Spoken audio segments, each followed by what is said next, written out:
This is the voice of the Report of the Week, signing on.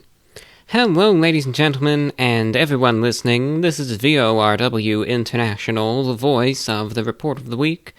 Thank you for tuning in this Thursday, the 13th of June, 2019. You can be listening to this on a wide variety of online platforms, as well as on the shortwave, 7780 and 5850 kilohertz.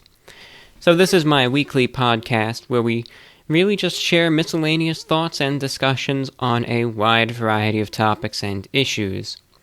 In today's program, we will be getting to your travel-related stories. We also have the question of the show, which will be coming up later. And then we have a good mixture of your listener-suggested topics. I also have a few thoughts of my own to impart upon you all in today's broadcast. I hope you can stay tuned. First off, any questions, comments, feedback, reception reports, and topic suggestions are always welcome. You can send me an email to vorwinfo@gmail.com. That address will be repeated many times throughout the broadcast. So we are working our way into mid-June of 2019, and getting into a, well, in my opinion anyway, we are well into our favorite time of year. I always like this time of year. It's great. I'm just a fan of it. It's funny, there was a time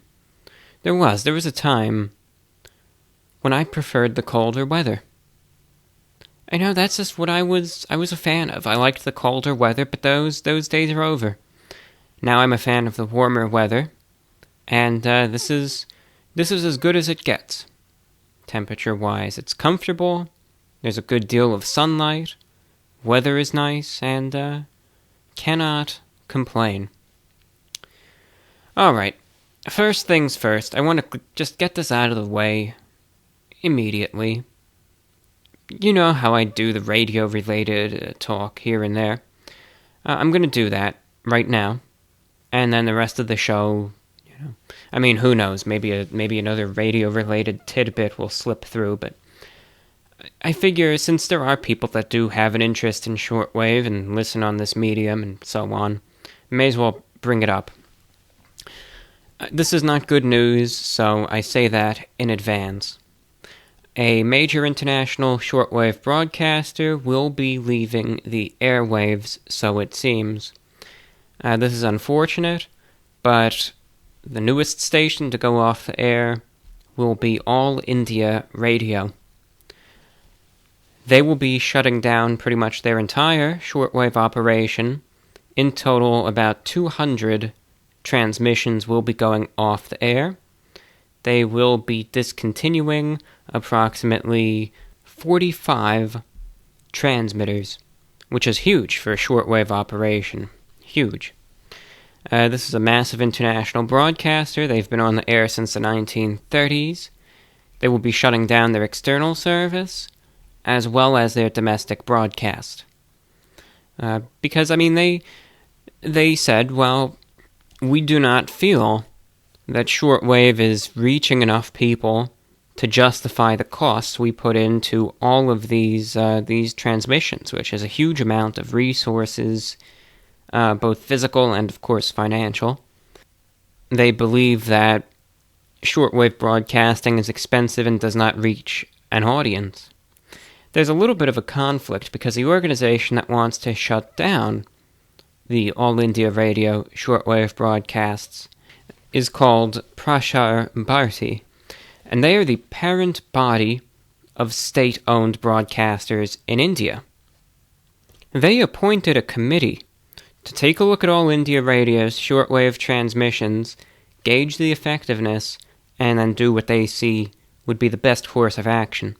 And they've recommended closing 45 of the existing 48 transmitters, again on the grounds that they are expensive and don't really have any audience. Now, currently, All India Radio has news broadcasts and programs in 28 languages, including Chinese, Dari, Burmese, Arabic, Swahili, English, and many other languages. They reach about 108 countries including some of the immediate neighbors where shortwave may be dependent, such as Pakistan, China, Myanmar, Indonesia, Ethiopia, and Nigeria. The CEO of Prashar Bharti had some comments on shortwave. He said, when it comes down to global outreach, digital is the way forward. We are working to revamp our apps, such as the AIR World Service and News On All India Radio. We are also going to put more of a focus on international content to put forth India's perspective to a global audience. In terms of global opinion-making, shortwave transmissions hardly have any impact anymore. They said, while we are not phasing them out completely, the focus of external broadcasts will now shift to digital from shortwave. When asked if digital will have the same reach as shortwave, they said that while they really don't doubt the reach of shortwave transmitters and their strategic importance, most of India's shortwave transmitters are now defunct. I quote, "There is no record on their listenership too. Instead, the FM transmitters network will be strengthened at the sensitive borders, and more AM transmitters will be installed," unquote. In India, the Ministry of External Affairs begs to differ. They disagree with this assessment. They said that they were concerned about the reports of shortwave transmitters being shut down, stating that the most important tool of public diplomacy is airwaves as opposed to social media and other mediums. They further wrote that feedback from Indian missions abroad indicated that countries successful in their outreach had relied on traditional shortwave broadcasts. They also cited the example of the Voice of America, BBC World Service, Deutsche Welle, and China Radio International as those that have successfully achieved a large global footprint while broadcasting on shortwave. So here are my thoughts with this, because on a personal note, it's disappointing. Look, it's sad. Alright, if you've listened to this show, you know that while I like shortwave, I listen to it daily. Heck, I broadcast on shortwave. I keep a realistic viewpoint of the medium. It's dying. And it's on a one-way street. It's not going to turn itself around unless a cataclysmic event happens. And look, I do not want to see that to happen, even if it means shortwave would be revitalized. Never, we do not want something so bad that people would be dependent once again on shortwave. We never want to see that happen. So, I have a realistic view of the medium. Alright, I mean, I say this as a broadcaster. Yes, the audience that shortwave has exclusively isn't as sizable as it once was. Now, from a financial viewpoint, I completely get it. I understand where All India Radio is coming from. Recently, I had to discontinue a few broadcasts due to lack of listenership, and sometimes it's disappointing to see that when the plug is pulled and not a single person really notices, and that's it. So I understand where they're coming from. In my opinion, though, what All India Radio needs to do, they need to look at the correspondence that comes in, right? Because yes, there is no way of knowing who is listening. I understand that too. But they need to look and they need to say, all right, well, how many reports on average are these broadcasts getting? And you have to extrapolate. That's not the most accurate way of doing things, but that's all you can do. So, for instance, if they have a shortwave transmission to Pakistan, and it's getting dozens and dozens of letters and pieces of feedback, and they're listening on shortwave, okay, well, maybe we should keep that broadcast. But if there's a broadcast that's really high power, sometimes they'll use 500 kilowatts, which is a huge amount of electricity, and it's being broadcast to Europe, and they're getting maybe one email a day. And it's costing them millions of dollars each year for one email. And then discontinue it, pull the plug. They need to manage it intelligently and effectively. They said they're going to be discontinuing all but 3 transmitters. So that means, alright, they can still have that ability to broadcast 3 shortwave transmissions at any given time. So they need to prioritize. All right, cut the broadcasts to Europe. Cut the broadcasts to Australia. And even cut some of the broadcasts to the Middle East. With the 3 transmissions that they would have, I would reserve 1 broadcast to Africa, 1 broadcast to Southeast Asia, and then 1 to Pakistan and Afghanistan, because those are areas of the world where shortwave will still have that audience, and center them there. Will people in the areas that will no longer be targeted be disappointed? Yes. I would listen to them sometimes. Here in North America, I would be disappointed, but I would rather see them on a very limited basis than not at all. I'm disappointed in these cuts. I don't want to see them happen, but it is what it is.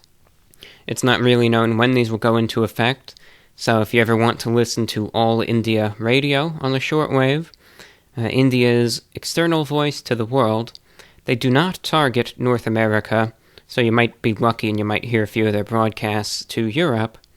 Try and listen in. The frequency that's best is usually 9445 kilohertz in the late afternoon, Eastern Time. And tune in every so often and enjoy it before it's gone, because I can guarantee you, if they will make these cuts, the broadcasts to Europe are going to be gone. That's all I can really see, happening at this point. So, it looks like they have their mind made up. Enjoy it while it's there, and if a date is set for all shortwave listeners, I will keep you updated. Any comments from anyone who has anything to say about that? VORWINFO@gmail.com. Now, before we get into the travel-related stories, just a short question to any people who happen to have ornithological interests, if you're interested in birds, that is. Are blue jays, are they omnivores? Because the other day I was looking out in the yard, and there were some birds doing their thing, snacking away at some bird seed and so forth. And there was this bird that died, and its carcass was lying there, and this blue jay comes along and starts picking at it. I thought to myself, that's the weirdest thing. I've never seen a bird like that. Sometimes you'll have these more predatory birds, such as a hawk or a falcon, that will go about and they will eat the smaller birds, of course. But, you never see like a mourning dove or a sparrow or a cardinal or a red-winged blackbird or a woodpecker. You never really see them eating each other. Maybe they have those appetites, but it's something that I've not seen anyway. So to see this blue jay eating this other bird was kind of odd. And it was very obviously dead. And it was a good-sized bird, and it was picking at it, you know the deal. It was the whole 9 yards. And all the other birds were kind of just looking at it like it was just really messed up.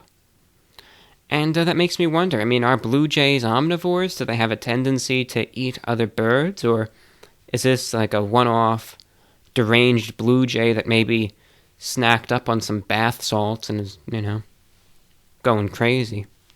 So if anyone feels qualified to answer, email address as always, VORWINFO@gmail.com. So this is VORW International, the voice of the Report of the Week. We are entering the second half of the broadcast, so stay tuned. We're going to be getting into the interactive side of the show. We have a good amount of your travel-related stories to read, and then we have a good amount of listener topic suggestions that will be coming in as well. So stay tuned. We have some good stuff coming your way.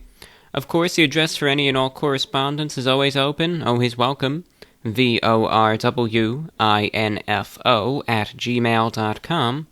Now, we have a lot to get to in this part of the show. We do have lots of the travel-related stories, and then we have lots of the topic suggestions. So first things first. This time around, I'm going to ask the question of the show. Right now, I'm going to do it now. And then we'll just get on to everything else. Now, this is a philosophical question. Last week was more of like an open-ended thing. This one is still open-ended, but it's along more of that philosophical route. And it's an interesting one. I think it's something that maybe we've kind of mulled over in our heads one time or another. Maybe, maybe not. But I think it's relevant anyway to today's world in one way or another. Here's the question. Do we control technology, or is technology controlling us? I'll repeat it again. Do we control technology, or is technology controlling us? Which one is it? Is it one or the other? Is it a bit of both? Because theoretically, right, we make technology. We, in a way, are in control of the internet. Though so many things at this point are controlled by algorithms that really are out of our control. And technology in and of itself, so many of us are dependent on it. We're dependent on the internet. We're dependent on our phones, our devices. Without them, so many people would be going crazy. So at this point in time, what do you think it is?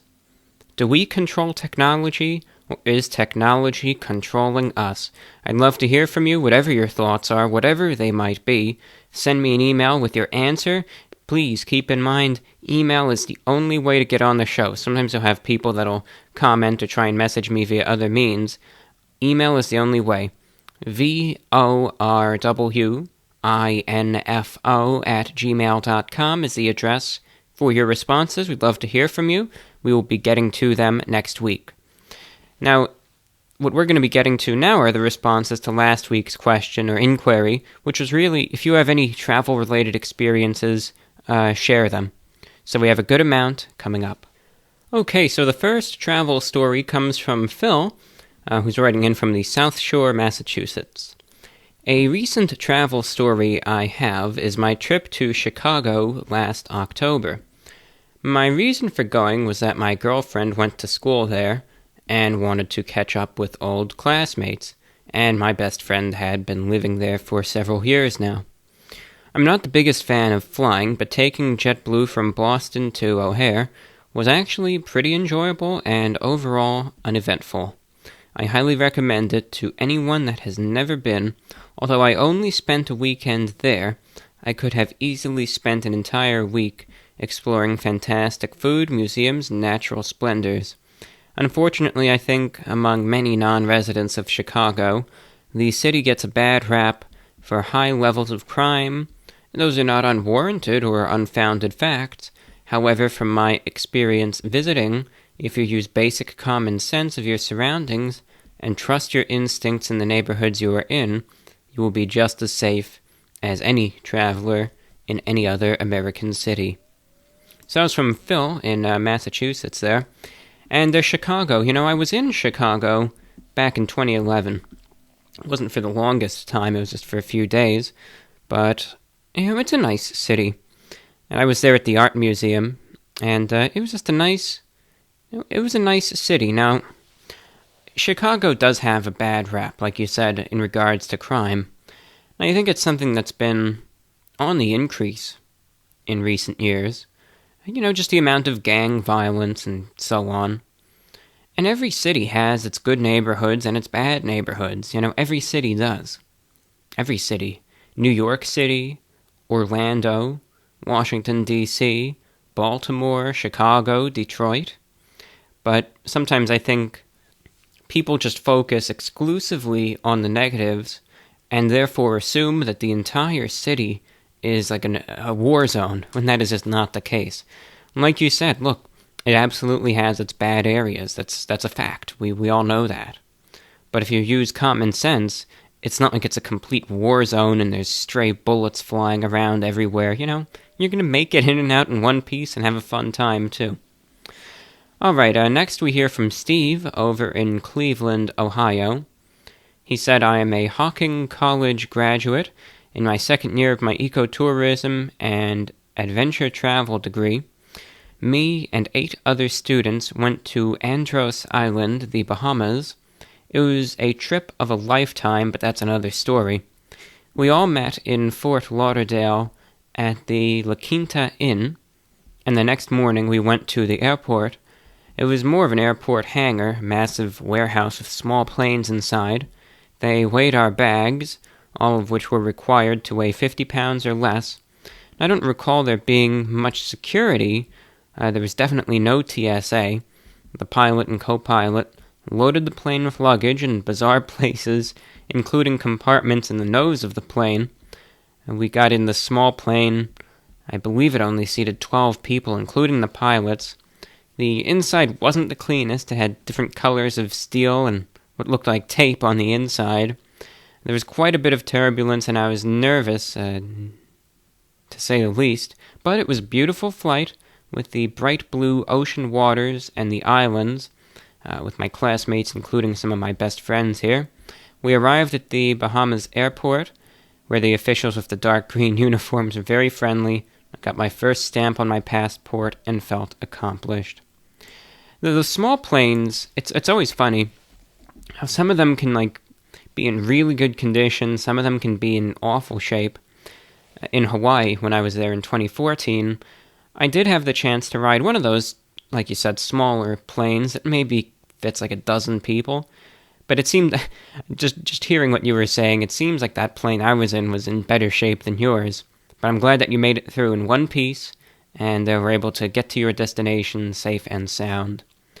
Andrea, in Mexico City, she says, "My story takes place at the Miami International Airport. My mom and I were celebrating my quinceañera birthday. In case you're unfamiliar with this, it's a girl's 15th birthday, which is very important in Mexico. For some of us, for the occasion, we can decide whether we want to have a traditional party or if we want to travel. And ever since I was a little girl, I knew I wanted to go on a cruise with my mother. So we had a flight at Miami, but neither of us were very used to this. On previous flights, we had just always arrived directly to the destination, so we were trying to figure things out at this gigantic airport that also had this inner transportation to get you to hundreds of different gates and waiting rooms, so naturally we were lost. We were terrified to lose our flight, and after asking for directions every now and then, we managed to arrive at the corresponding waiting room, only to find it empty. Everyone else had already boarded the plane, and the gates were closed. My mother and I were almost panicking as we rushed to the front desks so we can fix things out. A mean-looking woman glared at us and got visibly annoyed by our situation, insisting that there was nothing to be done, that we missed the flight and that our seats were already taken. We were practically begging at this point and caught the attention of another employee. He asked kindly about our situation, and when we explained everything, he checked on the computer and said, "Well, I have some great news for you. We do have seats available." The woman was incredulous and replied that the only seats left were the ones in first class. The man simply said, "Yes, I know. Those are the ones they'll be getting with no extra charge." We thanked him again and again, but in response he just wished me a happy birthday with a warm smile. And so that was the first and only time I have ever traveled in first class, and even though it was only a 40-minute flight, it was definitely the most significant one I've ever had. Airports are they're a complicated and very often confusing place. The Orlando International Airport is very similar in that it has so many different gates and waiting rooms and terminals, and you really just, if you aren't familiar with the layout, it's very easy to get lost at that place. So I will always look at the map, and I will always try and figure out which gate I need to get to, how I can get there as fast as possible, and I always try to give myself sufficient time. Because, and you guys got lucky that the employees at the gate there were nice. And I think it comes down to who is really working there, even if you miss the flight. For instance, if that one guy wasn't there, you guys would have missed the flight, no doubt about it. You would have had to reschedule, maybe even pay a late fee. I mean, who knows? And, of course, your travel plans would be disrupted. But you were able to get a nice worker there who actually gave you guys the first-class seats, which is crazy. But I hope it was an enjoyable experience, nonetheless. I've missed flights before, and you just have to deal with it. You know, there are ways to do it, but it's annoying sometimes when you have these travel plans that are made with the assumption that you'll be getting to the airport on time and that you'll be getting on the correct plane and so on and so forth. But it can be annoying. I'm glad you guys made it, though. Jason, checking in. I flew from North Dakota to Michigan last year, and mid-flight we saw a fight on the plane. A man sitting a few rows up from my wife and I had a child kicking his seat and yelling behind him. Oh, no. He got up and yelled at the little girl, and then the girl's dad got angry, so the two got up, started yelling and shoving each other until a couple of flight attendants broke it up and moved the man to the back of the plane. Made for quite an experience. Thank you, Jason. Boy, what a tough situation. I mean, I think everyone might be a little guilty in that circumstance. Definitely the one guy, of course, for getting up and yelling and instigating something. He overreacted. But at the same time, I think the kid's parents should have been more apt to, tell their kid not to kick the seat in front of them. I mean, thankfully I've never had any experiences like that, though there have been times where, there's a crying baby in the seat right behind me, screaming its lungs out, and I just try to ignore it. I usually bring some headphones, so I just put some music on to try and just block it out. And I figure, well, this flight isn't going to last forever. It's not going to be the end of the world, though. Sometimes it always does amaze me how a baby can make so much noise without actually just getting burned out, But wow, I can't believe that it actually ended up in a fight over such a thing. But, goes to show that it can get on people's nerves, I think that's what it all comes down to. Fabrizio from Argentina is our next correspondent. As for traveling experiences, sadly I do not have many, but I do remember on one occasion I got to sit with a deaf person, and as ironic as it may sound, it was one of the most interesting conversations I've ever had. We didn't speak all that much, but I like to make some chit-chat in flights, or else I get bored really easily, so we talked on our phones, as in, typed something, showed it to him, and he responded on his phone, and so on. I think that's really neat that you're able to converse with someone in that way. And, when it comes down to making conversation on flights, I'm a very quiet person, so I'm fine just sitting there not saying anything. I think it all comes down to just taking a look at the person who's next to you, seeing what kind of mood they're in, and seeing if they might even be up for conversation or not. But I think that's really cool. Thank you for sharing your experience there. Next, let's see who else is writing in. Let me clear this message. And now let's go back to the list here. Hello, John. My name is Joshua, and I want to share this story with you. Back in 2017, June of that year, I took a flight from Houston to Los Angeles, and there was an incident that I can't get off my mind. I was flying with Southwest Airlines, and I was sitting in a coach seat at the back of the plane. As food and drinks were being served, the person who was sitting in front of me was very impatient on getting food and alcohol served to him. He would raise his voice a little bit from time to time just to get served, and it was making me and the other passengers around me feel very uncomfortable. I don't know if he was aware that the passengers in front of him get served first by the stewardesses, based on how much they pay for their seats. Finally, one of the stewardesses had to explain to the gentleman how the process works on being served, that he needed to remain calm, and that he would be served in a few minutes.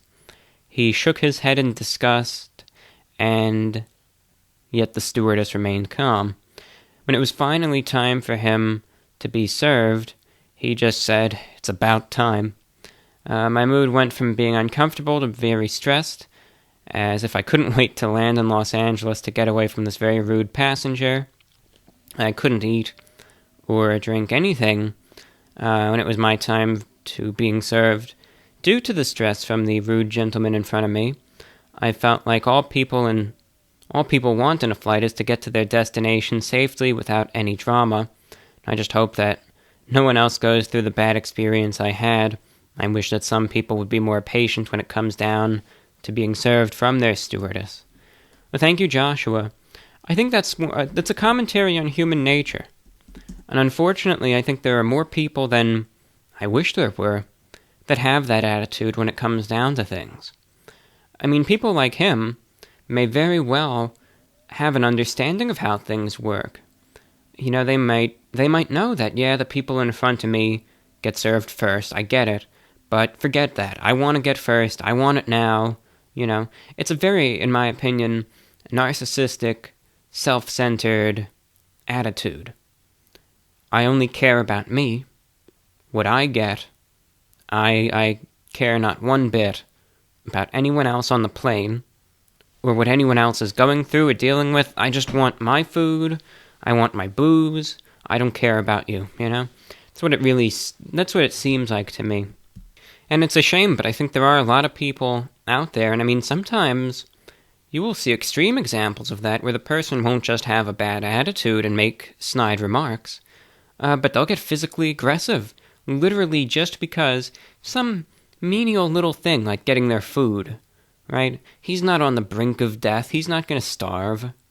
Yet they sometimes get, of course, very verbally aggressive and confrontational. Sometimes they'll get physical, all because they couldn't get their little snack quick enough.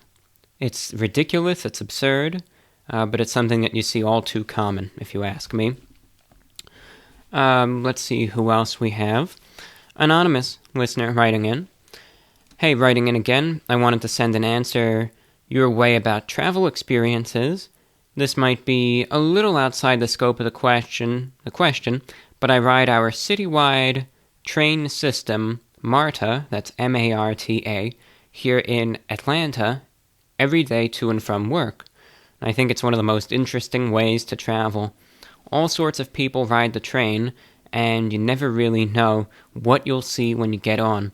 Just this week, I got to witness the arrest of a belligerent passenger, a screaming match between two different passengers, an amateur dance troupe putting on a performance on a moving train car that involved a backflip, and a guy prophesying the end of the world.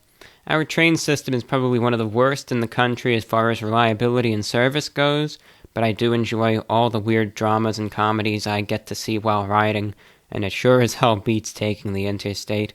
Thank you for writing in, and, I agree. I really do agree with your comments there. I think things like that, in my opinion, give a city its character.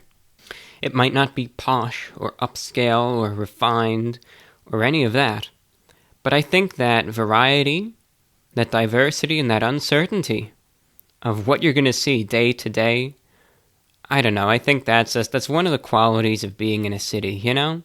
You never know what you're going to get. And I always like that, you know? Because it's real. That's the thing.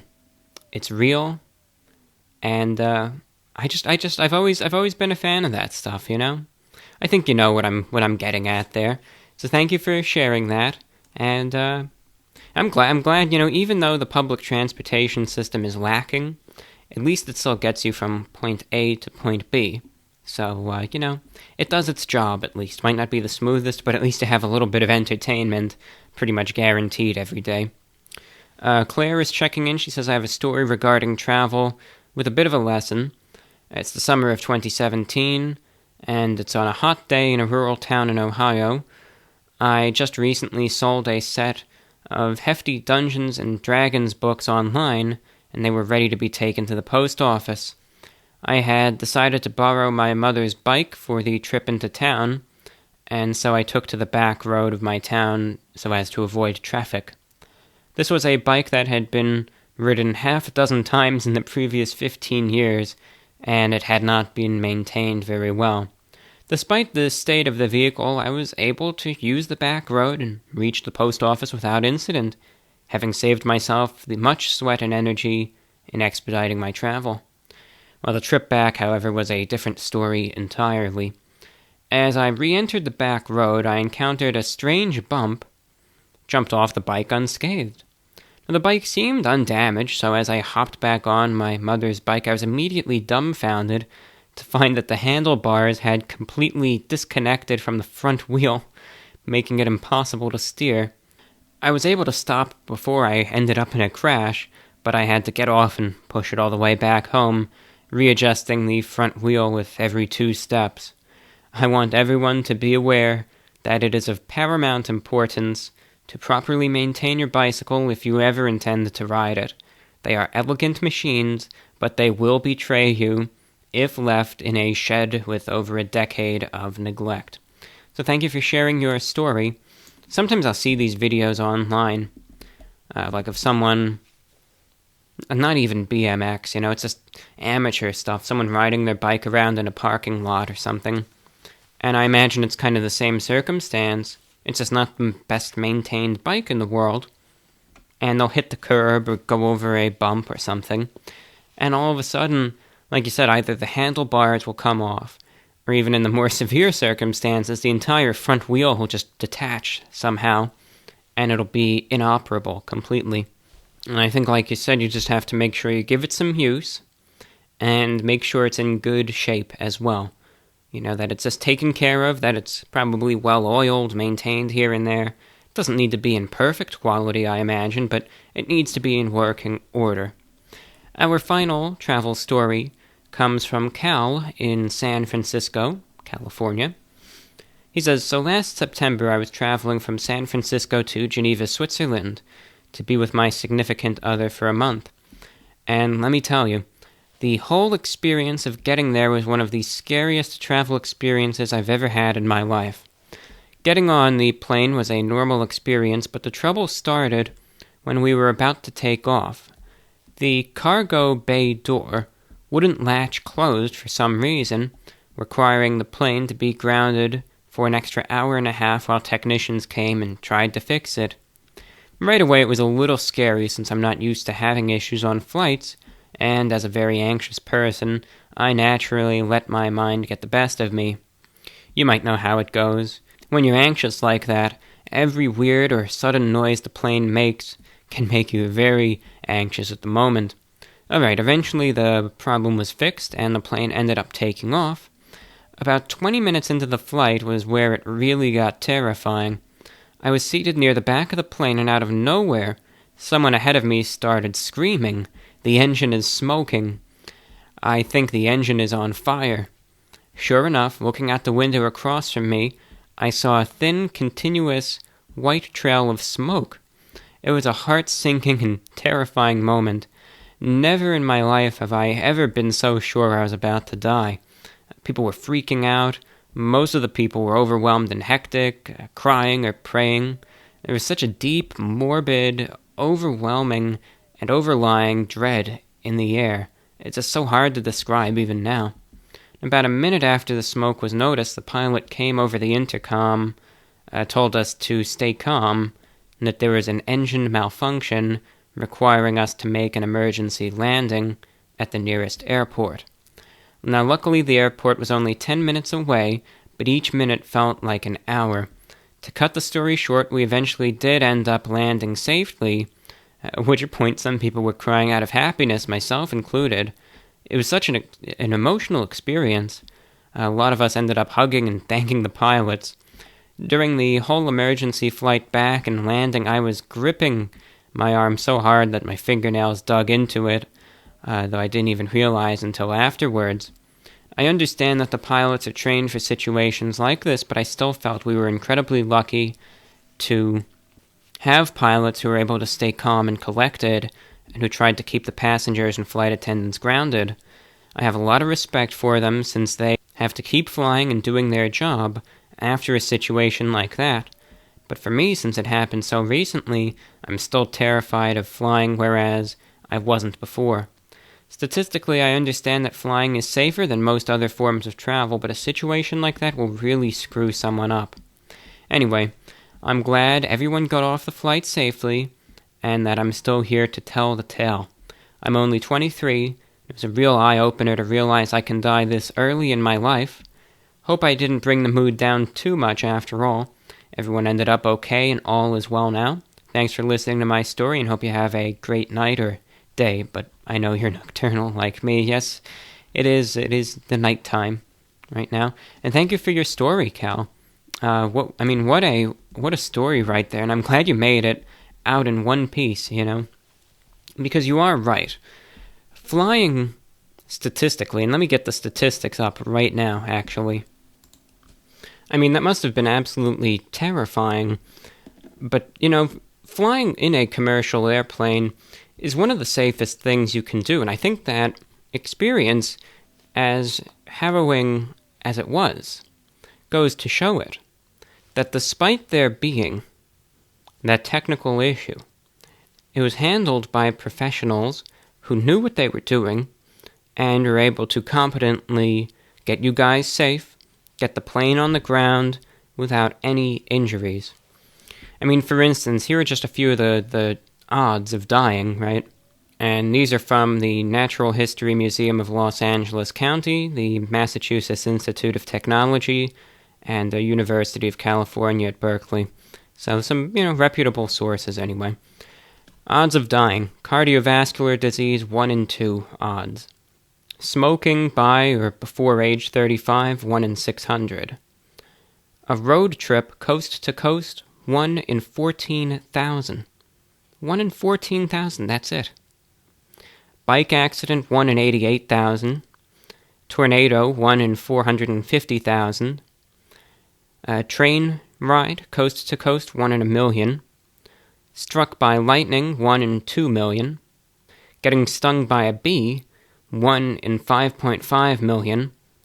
And then in a U.S. commercial jet airline, 1 in 7 million. So you have a greater chance of getting stung by a bee and getting killed by that than dying in a plane crash. Or even just by driving. Look at the odds. Getting killed in a car accident coast to coast, 1 in 14,000 chance. Dying in a plane crash, 1 in 7 million chance.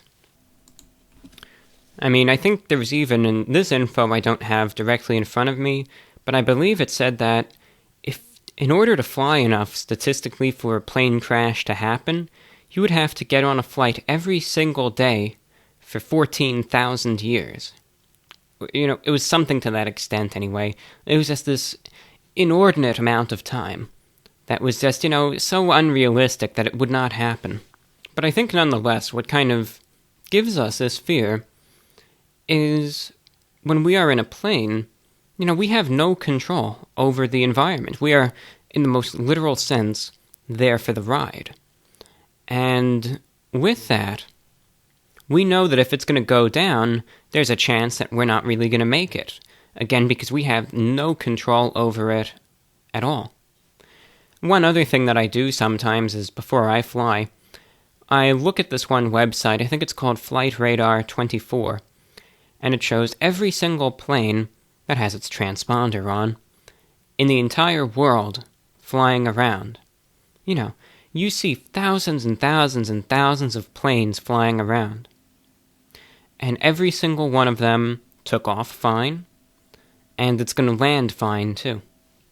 I just tell myself, look, the pilots know what they're doing, especially now that I'm not flying with Allegiant Airlines anymore, that the plane is in good condition, that there are so many procedures in case something happens that they can be able to touch down and make an emergency landing, especially since I'm flying over the U.S. and not over the middle of the ocean, so that they can find an airport to make that landing at.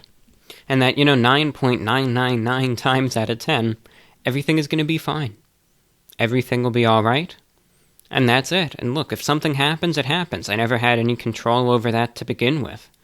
But I always try to be very confident that everything will be good and I'll be making it out in one piece. Alright, so next up we have our topic suggestions, and we have a good variety coming in. Of course, if you have any topic suggestions, be great to hear from you. Send me an email, VORW info@gmail.com. If you're listening in right now, say hello. That's the only way that I know people are even tuned in. What your thoughts on the show are. If you're listening in on shortwave, let me know reception. And just say hello. Let me know you're tuned in. VORWINFO@gmail.com. Likewise, if you have a topic you'd like to suggest, that's the email address to submit one. Of course, there's a guarantee that I will not always be able to talk about it, but if you do not submit it, there is likely no chance at all that it will be brought up. So just shout it out. Let me know what you want to hear my thoughts on. And there we go. All right, so we have a good amount, and let's just get to them. First, we have Naomi in France. I remember you talking about the existence of aliens on the podcast, saying you believe they exist. Like many, I was fully convinced that they had to exist, too. But the more I research and think about it, the less confident I am in that conviction. It all started with the Fermi Paradox. In 1950, the physicist Fermi asked the question, quote, "If alien civilization exists, they should have long arrived here. Where are they?" Unquote. This led to scientists trying to estimate the number of probable alien life in the universe. Now, I will not bore you with the exact mathematics behind it, but to make it simple, there is no maths behind it. Astrophysicist Frank Drake came up with the now infamous Drake equation, an extremely simple equation that holds no scientific value. Drake did not attempt to actually solve this problem. His goal was to inspire dialogue. 4 of the 7 factors that play into the equation are completely unknown, and basically any value could be correct or false. Using the Drake equation, estimates for the number of alien population in the universe range from 100 million to 0, none of the estimates being favored. To sum it up, we know nothing.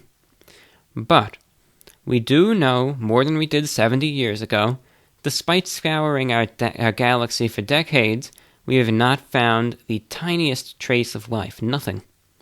If there was ever a civilization in our galaxy, we should see something. Therefore, many scientists are inclined to believe that we might indeed be alone. So thank you for your perspective, Naomi. And it's interesting food for thought. Until any contact would be made or any conclusive proof, right now, theoretically, we would be alone. Personally, do I think that alien life exists? I think so. I think it has to. However, in regards to the rarity thereof, it could be exceptionally rare. Here's what it comes down to, right? In regards to the universe, I think that our knowledge and understanding of it is more vague than we will ever realize. I think that there are so many different things about this that we know nothing about, we don't even know exists. Look, there could very well be life out there that transcends dimensions. Could nearly be, on the 4D perspective, they can see us, we can't see them. And likewise, our own understanding of the, building blocks of life, what we perceive as being the essential qualities for life to exist, what if that knowledge is completely wrong?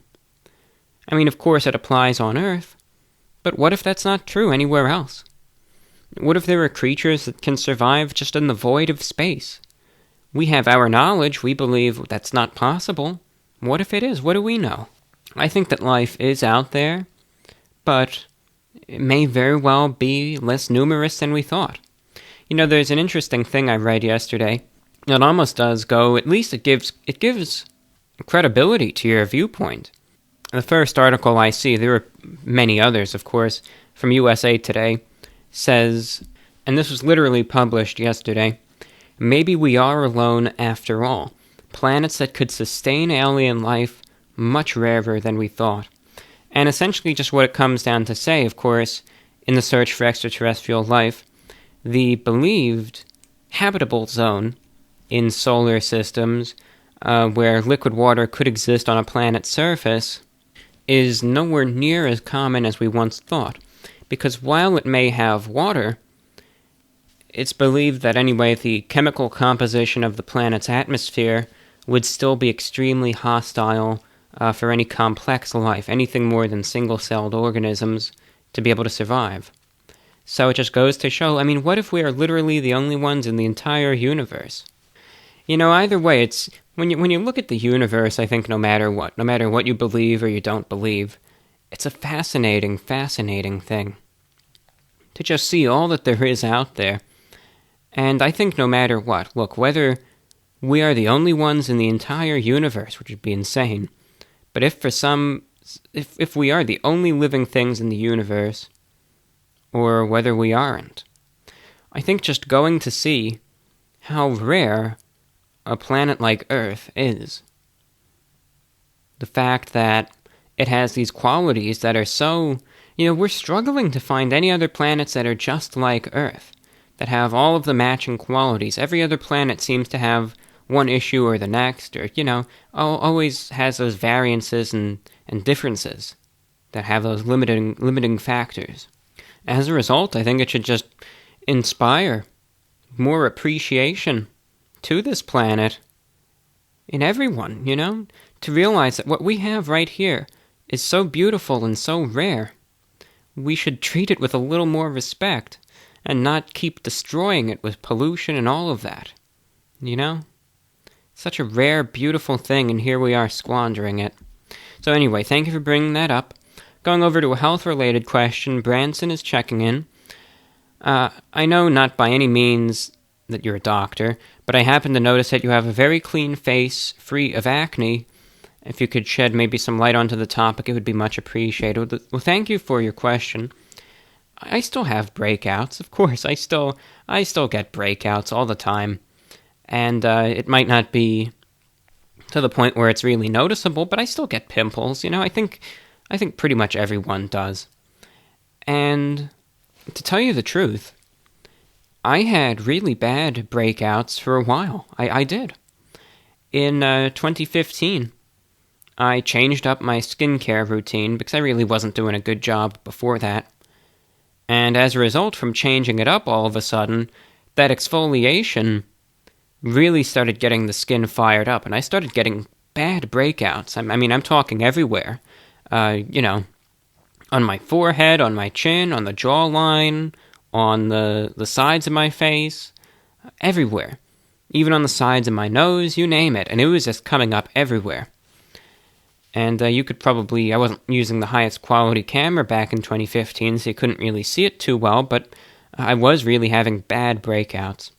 So I went to a dermatologist, and I was prescribed doxycycline, which is it's a prescription drug that it works. It clears it out. It's professional stuff. It's the real deal. One of the side effects is nausea, so just be aware of that. But then being supplemented with taking those pills every day for a couple months, I just tried to institute just a structured skincare routine, and really, as long as that is maintained, usually the skin ends up taking care of itself pretty well. Of course, just one over-the-counter topical antiseptic you can get is benzoyl peroxide, which, Neutrogena or whatever brand, you like, can give that a shot. If you're trying everything, you're trying that, you're trying the skincare, you're trying to moderate your diet, but it's just not working out, see a dermatologist as a last resort. That's what I did. It was getting really bad. He prescribed me the doxycycline mono, I believe it was, and it worked. That's what really cleared it up, and years later, it's still doing good. It helps, really does. Thank you for your question. Cindy is checking in. I was wondering what your thoughts are on time travel.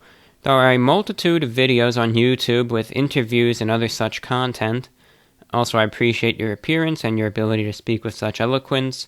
Thank you for your kind words. And time travel, like I was thinking before in regards to the universe, I think our scope of knowledge is so inconsistent. We really don't know much at all. And our entire knowledge of time may be, it may not even be true. The only thing that I question in regards to time travel and its legitimacy is how would it be explained then, let's say if time travel was possible, then how is it that the world exists as it does right now? Like, for instance, I mean, you know that, let's say, 50 years from now, time travel is possible. Even if there were regulations put on it, you better believe someone would go and travel back in time and kill Hitler, or something like that. Someone would. Or someone would go and interfere with some major current event, do something stupid, or, people would be doing that. So where are the consequences of that? Why aren't we seeing that? So that makes me wonder that if time travel is possible, or it one day will be, all I can figure is perhaps maybe somehow if there are other dimensions or universes, if there are parallel universes, all I could think is, in order to justify it without things being messed up so much in our universe, it would possibly be a way to kind of go into some sort of parallel reality, be able to run amok, and then go back to the regular one, It's a complex thing, but makes me wonder, maybe it'll never be possible, maybe it is. Who's to say, but it just makes me wonder those effects of it, why we really do not see them. So thank you for your topic. Nixon, checking in, he says, I've been enjoying the broadcasts of VORW. I catch via YouTube, as usual, and I had a question regarding one of the topics mentioned. I've heard you talk about your trips to Pocono for the Pocono 400 NASCAR race a few times now. I was wondering if you actively follow NASCAR or if you simply enjoy attending this one particular event. A little bit of both. I'm not the world's biggest NASCAR fan, though I do check in on it and see how, my favorite drivers are doing. I've always been a Jimmy Johnson fan.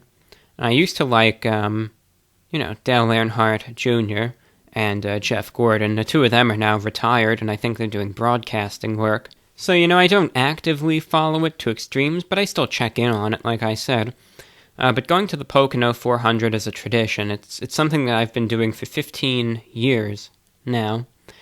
And it's just something that, it's been going on so long, it's just, it's a yearly tradition. It's something that I do. So that's where that stands, and it's still a lot of fun. It's a fun experience, and that's where that stands. So thank you for your question, Nixon.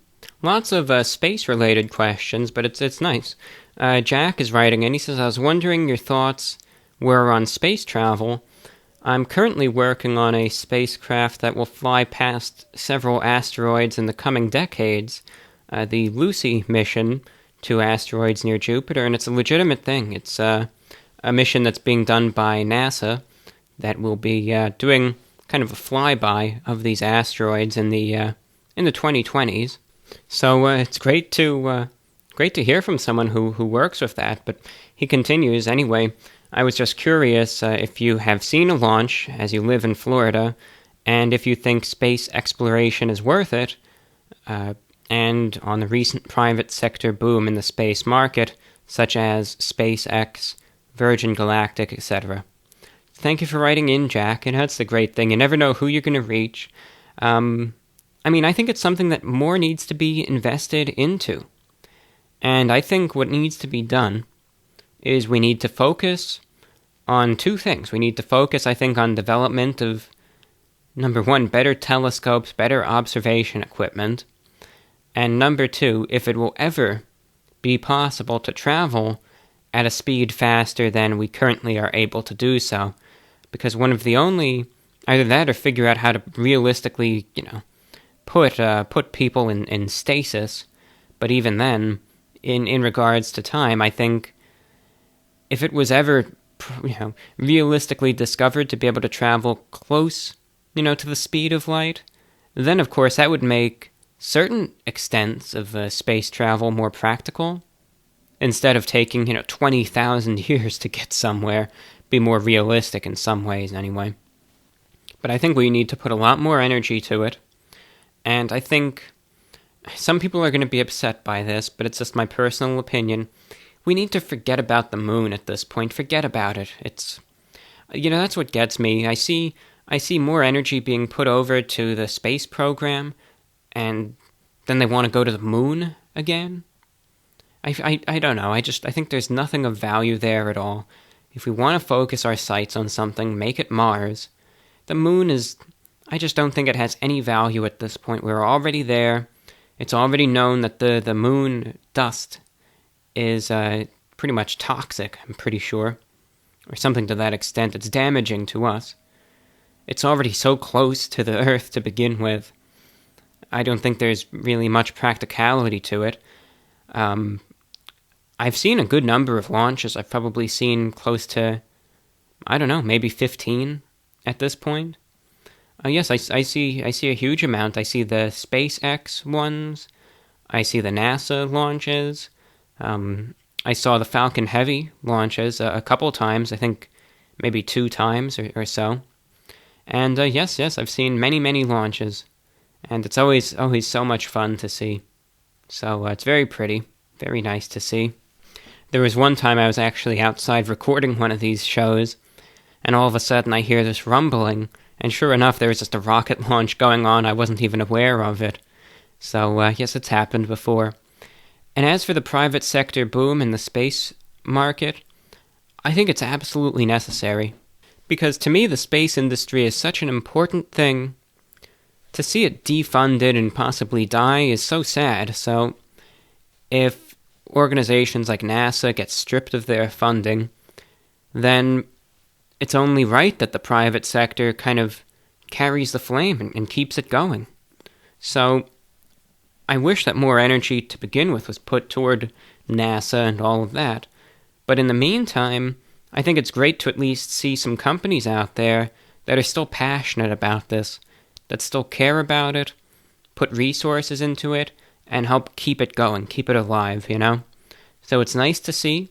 I hope all these companies like Blue Origin, Virgin Galactic, SpaceX, are able to keep it going along with NASA. And I hope going forward we'll see some developments get made and possibly some new progress emerge. So thank you for your topic, Jack. To wrap the show up, we hear from Zach. And he says, I need some advice. I started dressing more formally like you do, and it makes me happy, but my parents and family think I'm weird, and sometimes they won't let me wear what I want to wear. I was wondering if this happened to you, and if you can give me some advice. Here's the thing, Zach. I mean, number one, once you're 18, wear what you want to wear. And if you want to wear a top hat, you can go for it, and, no one can really do much. I mean, secondly, just know that they may have their objections, but dressing formally is one of the, I think, least offensive things you can possibly do. It's not like you're wearing some t-shirt with some horribly profane message on it or anything offensive. If you want to just dress nicely, there's nothing wrong with that, but if people have their objections, they're allowed to think that, and it's where it stands. When I first started dressing nicely, it was a very gradual change. Now, believe me, I really wanted to just jump right into wearing, a full 3-piece suit every day. But I didn't do that. I bought a few suits and I'd wear them from time to time, but it started off small. Where first, I stopped wearing shorts and, now look, this is a very harsh example, don't take it word for word, but this is just what I did and what I was looking for. Just take it at that. I'm just trying to prove a point about a smooth transition, that's all. So first I stopped wearing jeans and shorts. And I just started wearing khakis. Khakis and a few pairs of slacks and dress pants. With like polo shirts and maybe a button-down shirt. Then, after a little bit, I started tucking the shirts in. Right, there's a big step, kind of makes the outfit a bit more formal. Make sure the footwear is a little nicer. Then, switch from polo and button-down shirts to dress shirts. Still tucked in, not a big change, right? Looks a little nicer. Then from that, every so often, wear a tie. Wear a tie with the shirt, not always, but start incorporating ties into your wardrobe more and more often. Then once you're comfortable with that, then start adding accessories. Wear a vest, wear a sweater. Start out with a sport coat, because that's a little more informal. Once you make the step to wearing a sport jacket, then you're pretty much good to go with suits. Then once you're wearing sport coats, then put on a full suit. And then once you start familiarizing yourself with suits, then if you want to add anything more, if you want to go with a vest or a hat or something, then go with that. And if done, it can be a very gradual transition that those who are around you pretty much won't even notice it. It'll take, some time, but it's a gradual thing, and you're working your way up, so everyone is familiar with that. When I was starting to dress nicely, this was done when I was in high school, so you could imagine that kind of environment. If all of a sudden I started wearing a full 3-piece suit one day, everyone would notice, everyone would be looking at you and, what are you wearing? Why are you wearing that? And so on. But that's what I did. I just started doing it very gradually. So I just started wearing nicer pants, nicer shirts. By the time I started tucking all the shirts in, no one even batted an eye. No one even noticed. By the time I was wearing the dress shirts, no one noticed. The first few times I put a tie on, a few people said something, but then I did it enough that everyone just, that's just what you're wearing, So already, right then, I was able to wear a tie every day without anyone even giving me any second thought. Then you give the accessories a shot, no one notices. Then when you start wearing suit jackets the first time, a few people will notice, but you do it enough and that's just going to be your thing, that's just what you wear. And then eventually I just started wearing a full suit every day. No one even noticed. That's just, that's just what I was doing. That was just my thing. So the best thing to do is just go gradual. But if you just want to go all out, then just do it. But in regards to especially coming off better to others, and also feeling that, self-conscious, if it's a gradual build-up, it could be over the span of a month, or a few weeks, or months, go with the speed you're comfortable going at. But if you do that, that's probably what'll work best. Now, once you're a full-blown adult, wear whatever you want to wear. Then just go with a full-blown 3-piece suit every day, and trust me, no one is really going to say anything. I don't put any thought into what I wear anymore.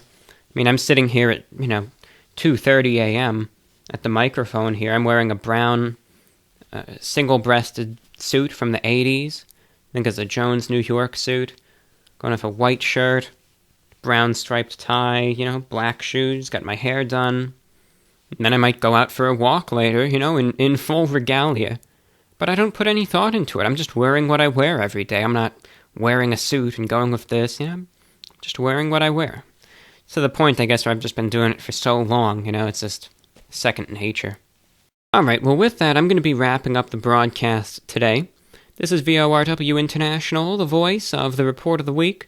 Remember, any questions, comments, feedbacks, or topic suggestions, VORWINFO@gmail.com. Likewise, remember the question for today's show: do we control technology, or does technology control us? Really good philosophical question. Looking forward to your responses. Same email address, VORWINFO@gmail.com. Likewise, support the broadcast, help keep it going. Donations via PayPal are appreciated to VORWINFO@gmail.com, or via Patreon at patreon.com/thereportoftheweek. And finally, shortwave is on the decline. It's going downhill. I understand it, I accept it, but it is not dead yet. Shortwave still has a purpose, still has practicalities to it. It is still worth your time, effort, and attention. Get a shortwave radio. If you have any questions about the medium or getting a radio, send me an email to the usual address, and check out my Amazon affiliate page, amazon.com/shop/the-report-of-the-week. Thank you for listening, and I hope you can tune in again next week. Until then, take care. This is VORW. Glowing Ice is a one-man music project that is best described as something called outcast pop. Pop music for unpopular people. Mixing distorted guitars, big electronic drums, synthesizers, and sound effects recorded from the real world, Glowing Ice's latest album, Sunshine Fun Time, is something to experience.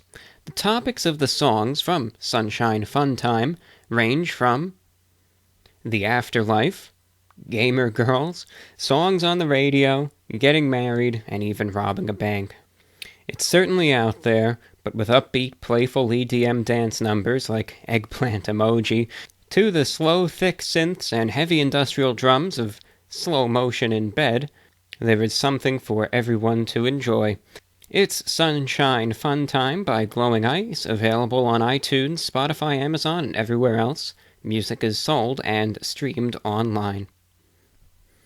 We also have a message from Steve's Beef Jerky Company, so lend an ear.